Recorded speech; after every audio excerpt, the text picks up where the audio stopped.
که په سلګونو په زرګونو زموږ ځینې وروڼه د مسلمانې ټولنې نه د $5 په مقابل کې جلا شول،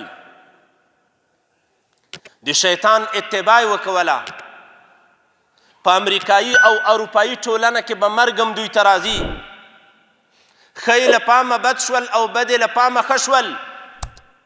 خو موږ د داسو نمونو شاهدان هم یو چې د اسلام حقانیت چا درک کړی دی، کافران هم مسلمانان ګرځېدلي دي، او د دوی علمي څیرې، د دوی د تحقیق او د څیړنو والا خلک، هغوی ته الله ایمان نصیب کړی.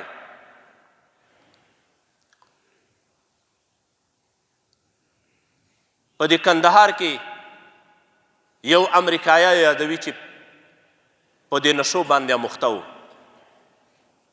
او اوس الله ایمان ورته نصیب کړی.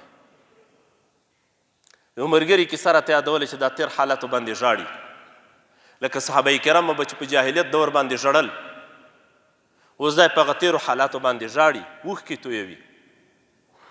څه په ناپوهۍ کې موږ وخت تېر کړو او د اسلام په زده کړه باندې بوخت دی، نورو ته هم ترغیب ورکوي اسلام قبول کوي، تر ټولو بهترین دین اسلام دی. او د امریکایي ټولنې د ظلم او د اخلاقو نه د لرېوالي یوه خبره دا ذکر کوي چې هلته به تورپوستیو ته کله کله په غاړو کې زنځیر او کړۍ واچول شوه او د سپین پوستیو به د سپیو غوندې په ځان پسې کش کول، او دا به یې ورته وایي تاسو د انسانیت حق هم نه لرئ، تاسو له رنګه تور یئ، تاسو بدرنګ یئ، په دنیا کې به ښه ژوند سپین پوستي کوي څوک چې له رنګه سپین دي. او ما چې اسلام ولیده، په اسلام کې دا خبره نشته چې دا د سپین رنګ والا دی او دا د تور رنګ والا دی. ان اکرمکم عند الله اتقاکم، دا یو اصل دی په اسلام کې.